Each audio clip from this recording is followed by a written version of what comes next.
So hello and welcome to this lecture, and this lecture will be all about creation of thumbnails. So this lecture will be fully unedited. This is going to be raw process of creating a thumbnail, so you would understand every single process that goes through. This will be a bit a long lecture, so stay put, because we are going to create something like that. This is I'm gonna go open this, but I'm gonna show you how you can actually create a different thumbnails for your videos. So I'm gonna be creating in this lecture two different thumbnails. One visual thumbnail mainly made for the gaming content, for example, if you're doing a gaming long plays or walkthroughs or something like that. And second will be on for any other videos. For example, in my case, I do a business type of video. So without further ado, let's just jump right into it. So all the editing will be done in iPad. So I do use iPad for my thumbnail editing. So bear in mind that I use thumbnail, not just iPad for not just for thumbnail editing, but for video editing as well. So just know that I will be using application called Affinity Photo. I'm pointing my mouse right here. I'm using my mouse just for you to see where my pointer is. Even though if I point my finger, you'll still see where I do it, but you will see all the process with my mouse movement. The application is called Affinity Photo. It's a paid application available only for iPad, but for the Macs as well, now on the computers if you want this. And it is a very good application. It is kind of like a Photoshop clone. If you know how to use Photoshop, then you could you can use Affinity Photo with ease. And if you know how to, if you don't want to use Affinity Photo, all the things that I'm doing here can be easily applicable to Photoshop as well. So Affinity Photo is a paid application. It costs on iPad, I think sometimes it costs $10, sometimes it costs $20 depending on where did you buy it. I, for example, bought this for $10, but I know that it usually goes for $20. And on Mac, I think it costs $50, but it's the one-time fee unlike Photoshop, so it's a very good application. I highly recommend this if you don't want to pay for the Creative Cloud on the Adobe service. So let's just start the creation of the thumbnail. Let's go press plus. We're gonna create a new document, and what we're going to do is we're going to choose a size. I'm choosing some things from here, so just don't worry about that. Just read the numbers. That's all that you need to do. We are going to create a canvas with the dimensions of 1280 by 720, but basically 720p. DPI we're going to increase this just for 300 because we want to make it as crisp as possible. This is not very important, but let's just do it for our purposes, and let's make the background transparent. We don't really need this, but we will still use this. So without further ado, let's just press OK, and this will happen right here. I'm gonna use my fingers as well because I cannot use the two finger gestures on the iPad with the mouse. And this is the canvas where we will be working. Another application that I use for an iPad, which is completely unnecessary for any other computers because you basically will have all the functionality here as well. It's basically helping me to not have a bunch of layers. I just have everything that I need, and the application is called the VizRef, which is for the moment of the recording of the video is very new application, and I use this just to have a different photos available for myself, just different assets available for myself that I don't want to save in every single thumbnail. I usually in the past I was saving everything inside the layers, and I had like bunch of layers, and right now I just don't need this because I will just use whatever the asset that I want for this. As you can see, I have the different assets, mainly the icons right here and my faces, because I use my faces in my thumbnails very often. And if you can do this, I highly suggest you to do this, because your face is kind of like your brand, and like your logo that nobody can copy, and you can have this as your brand, and you will have your face on your thumbnails, and pretty soon you will become recognizable, and when people will see your face in the thumbnails, they will know that this video is by you. And if they liked your video in the past, they just can go and just use this in just as a reference that it's a good video or not. Let's just make it disappear for now because we don't need this. And what we'll think of the first is what type of thumbnails that we want. So I usually create thumbnails like that. I have some type of background. It can be anything basically, but it should be like something like a pattern type like brick wall, for example, or just some like something that is very monotone and can be used as a background. And for this thing, I'm gonna use Unsplash. Thankfully, the Affinity Photo has built-in Unsplash, so I can just go and search for some things. And within, in your case, you can go to unsplash.com and search photos there, because this is a completely royalty-free photos, and it's a very good. Alternatively, you can use Pexels or Pixabay, or like Pexels.com or Pixabay.com. Thankfully, Affinity Photo has everything built in, and this is one of the reasons I'm using Affinity Photo, because I was using exactly those three services, and it is built in with the Affinity Photo, which like makes me very, very happy. You can just pin it if you want. And what we'll do is we're gonna search for brick wall or anything like that, or I could just go and search for wall. We're gonna search for brick wall, and as you can see, we have a bunch of different brick walls. So you don't want to concentrate on very bright colors, because you don't want to use it. You can, of course, but it doesn't matter that much. All you need to do is it's to be a monotone. Like, for example, try to not use something like this photo right here, because it's not monotone. This one is not monotone. This one is not monotone, but those ones are. Let's say, for example, if I take this brick wall, which I actually used in the past, I'm gonna just press and hold it and just take it and put it right here, and it will download this from the Unsplash website and just put it there. What I will do right now, I'm gonna use my fingers, and what I will do is I'm gonna use the move tool to resize it for the size of the canvas. I'm gonna just increase this just like that, and I'm gonna point the edge right here and try to have it edges just like that. But as you can see, the photo is just way too tall. All I can do is just go and make it exactly the same size. As you can see, if I will do this will not make photo look bad. This will make photo look okay. And just don't worry about that, because this background will not be visible way too much. As you can see, we have one image layer right here. If you want, you can call it, rename it if you want it to the background. It doesn't matter. You can just I don't remember how to rename it. Yeah, you can rename it just like that and call it background, just like that, and press the background, so you know exactly that this is a background. Then what I will add is I usually have like few elements that I need. I have my background, I have my face right here, because I don't want any text to be right here, because this place is where the timestamp, but basically the length of the video is shown on your YouTube video. I'm gonna put my face right here, I'm gonna put my text right here, and additional elements on here. This is how I go. You can mix and match these things however you want. So what I will do right now is I'm gonna go to this place right here, and I'm gonna choose, for example, I'm gonna choose this photo right here. I'm gonna copy this photo from here, and what I will do is I'm gonna go here and I'm gonna pasteboard and just press paste.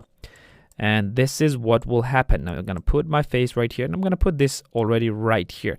As you can see, this face of mine, I'm gonna put it just right to the edge and just make it a bit larger, just a bit larger, not way too large, a bit larger. Maybe cut off part of my hair there and just put it just like that.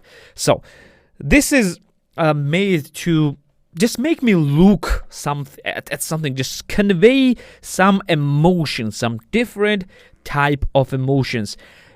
Because usually photos with emotions, thumbnails with emotions work the best. Don't mention the colors. We're gonna color correct this a bit later. Or just first things we're gonna do is we're gonna put some elements there. We're gonna refine it a bit better and make it look far better. What we'll do right now is we're gonna add some text right here. Let's just imagine that we're doing this as a YouTube video, and we're gonna add this as a thumbnail of our video or something like that. And we're gonna write the text we're gonna increase the size first, because the size is way too small. The size we're gonna use is 96, and we're gonna call it we didn't write it correctly. Thumbnail. And yeah, it's way too big, but don't worry about this question mark and exclamation mark. And what we're going to do is we're going to go to the text editor tool, and we're going to go to the view tool. We don't need to do anything here anymore, and we're gonna get back. We're going to select this one, and what we're going to do is we're going to change our font. Because I usually use Helvetica New, and then I'm going to go and condense the bold. Then what I'm going to do for typography, I'm going for all caps, and then for the color, I'm going usually for white, because the white text can be visible, is a bit more visible than the black text. Then I'm going to make it a bit smaller, just like that. I'm going to make it just like that. Viewable text right here. And as you can see, when you look at the text, the white text or any color text, it gets lost on a background. And what I do usually, as soon as I will just write the text just for me, because I don't like when it's not visible. You can do it, of course, later. I'm going to add some effects. We're going to go for the effects, and I'm going to add some outline. I'm going to press right here, and I'm going to increase the radius of the outline. As you can see, bam, and it just comes back to life. It's very, very beautiful. It's very, very good. We're going to change the stuff from here. We're going to add a bunch more effects. But I just did it because I don't like how it looks beforehand. We can go and... Oh, sorry. I just did a double click. So it's a double click changes some stuff. I'm going to go to the history and get back to the radius. Okay, sometimes it happens. No worries. And then what we'll do... Oh, no, not the contour. We're going to go back to solid color. We can go to contour if you want. And what we'll do right now is we're going to add some additional type of image. For example, in this case, what I use is I usually go for the YouTube. I would go for the YouTube because the video is about the YouTube, and the people will need to understand that, yeah, this video is about the YouTube. So why the hell not? I'm going to add the YouTube logo right here. I'm going to add this one like that. And yeah, as soon as you will go to the image, as soon as you will see the image, I'm going to make this one a bit bigger, maybe a bit more narrower, maybe, I don't know. No, it does not look that good. I'm going to make it just like that. Now I'm going to get back. I don't want to make it look narrow. Yes, thumbnail. I'm going to make something like that. Let's make it to the very edge of the screen, just like that. We're going to add some effects later. What I can do is I can make it go a bit more down just to not cover my face, just like that. Positioning is very, very important. And what we'll do with this one is make it a bit bigger so people understand that this video is about YouTube. And right now what we'll do is we're going to add some effects. We will try to not affect this text and this text. What we'll do is we're going to go for the background, and we're going to go and add some adjustments. First things first that we're going to do is I'm going to go and adjust some vibrance and make the vibrance at maximum level, and maybe add some saturation as well, because the saturation photos look very good. What I will do is I'm going to take this one, this adjustment, and put it above my face as well, because I want this effect to my face as well. Maybe I'm gonna change this later, but right now I want to affect my face as well. Then what I will do is I'm gonna go for the shadows and highlights. Yeah, let's go for the shadows and highlights. Let's make shadows more pronounced, because the darker the photo, the better. But not way too much, because it seems like the shadows are all about my photo, my hair. Yeah, okay, this effect does not look very good, so I'm just gonna remove this. Maybe I'm gonna need to find some curves. Maybe that's what I need to do. Yeah, let's go for the curves, and let's go for the spine. Let's make this a bit more darker. As you can see, the more darker, the better. And just like that, just not try to lose way too much color, and just adjust just way too much. And yeah, this is S type of curve. Looks great. Okay, this is very, very good, because it looks quite sharp and from behind, and it looks pretty good as well. So what we'll do again is we're gonna take this should affect everything, but what we're gonna do is we're gonna affect background on additional effect, because we're gonna we want to make it a bit dark. We're gonna go and add brightness and contrast, and we're gonna add some more contrast, because the more contrasted the image is, the better, and make it a bit dark, maybe way darker, just like that, a bit darker. Yes, okay. One thing that I don't like is the vibrance here. I'm gonna go and add vibrance adjustment to this one as well. I don't want this to be that vibrant. And actually, this looks pretty good. It looks very eye-popping. When you go to the thumbnail, you'll see this thumbnail right away. It will catch your eyes with a bunch of reds and a bunch of blues. But we're going to need some more effects here as well. We're going to go for the text first. Let's change some effects for the text. Go for the effects. And what we're gonna do is we're gonna add some inner shadow first, just a tiny bit of an inner shadow.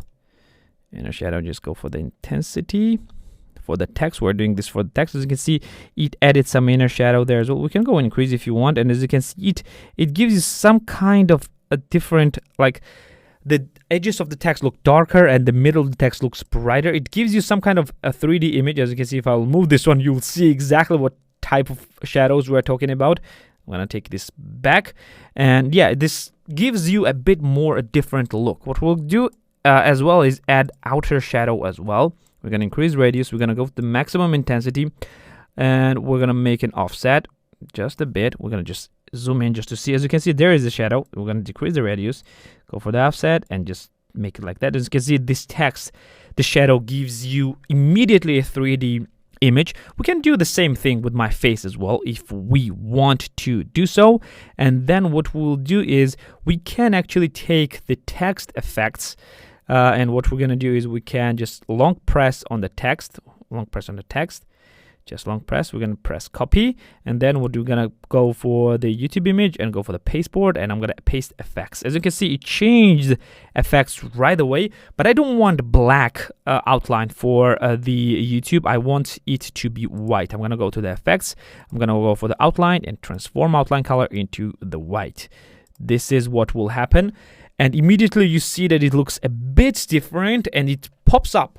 The color popping is most important for you. The color pops up. I don't like the color of my skin, but you know what? We're gonna lose it. We're gonna leave it for now because this is not a very important thing for now. But then as you can see, we immediately got ourselves a thumbnail. This thumbnail looks pretty awesome. There's not much that you need to do. You already understand what this thing is. One thing that I would add as well is, for the text, I would add outer glow as well, because outer glow makes it so the text actually pops up. You can go like as much as you can, and you can actually go for the different colors as well if you wish so. If you are more risky, you can go and do so as well. Like for example, the red looks pretty okay here. You can go for the higher intensity if you want. I will not suggest you to do that. You can change the blend modes if you wish, but just play with it however you want. I'm going to decrease intensity. We don't need that much. I'm going to increase radius but decrease intensity. And as you can see, this haze is not way too great. I would change this my face right here. I'm going to make it a bit larger, maybe a bit larger. No, actually kind of smaller, and just increase, make it go up. And what I would do is, for my image, I'm probably add an outer shadow as well. Let's add an outer shadow. Let's increase inside, just see where the shadow is.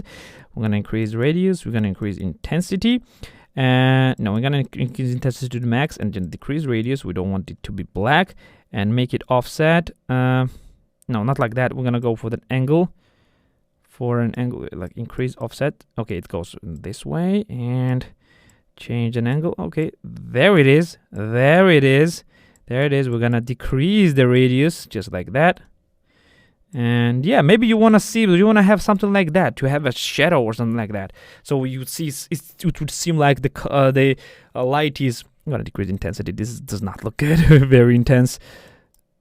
It looks like the light is hitting from this side right here. It looks pretty good. Don't you think this thumbnail looks pretty good? This does not look very overcrowded. This conveys you text right away. As for the text, what type of text that you need to write is, well, something that sparks interest. Like this one would be okay in our case. This is for the quick thing, but I would sit down and think more about what type of text I would write, because usually you need a bit more time to do so. So other thing that you could do for the text, without a text, you could just go and, for example, take away the face if you want, and just make this logo right here, put in the middle, and it would immediately change everything and make logo look completely different, even though it's the same thing. Or you could just go and take away the text entirely and just have this one right away, and have this logo without a text. And immediately I'm gonna make this a position in the center, just for you to know that it's exactly in the center. Yes, it's exactly in the center, and this immediately Why did it move? Okay, whatever. I'm gonna change this back, center and center. Okay, and immediately it looks completely different. With a few element changes, as you can see, we have completely different stuff, and these thumbnails look good. They are not the best thumbnails ever, but they look good, and people can understand what this video can be about and sparks their interest. If they're interested, for example, in the YouTube, I highly suggest use the VizRef if you're using it on iPad, because this basically alleviates like all the need to go through photos and just search for photos or have a bunch of different assets in your photos. You can put everything in here and just stores every single photo locally. For example, I have the same for my gaming channel. If I want like different logos, different backgrounds, etc., you can put them in however distance you want on the 2D plane. You can even change the brightness if you want, or get rid of grid if you wish. It's a very useful application that I would highly suggest you to use. And of course, Affinity Photo is amazing software that you could use for the video. So this will be it for the thumbnails. I hope this was clear enough. Let's just move to the next one.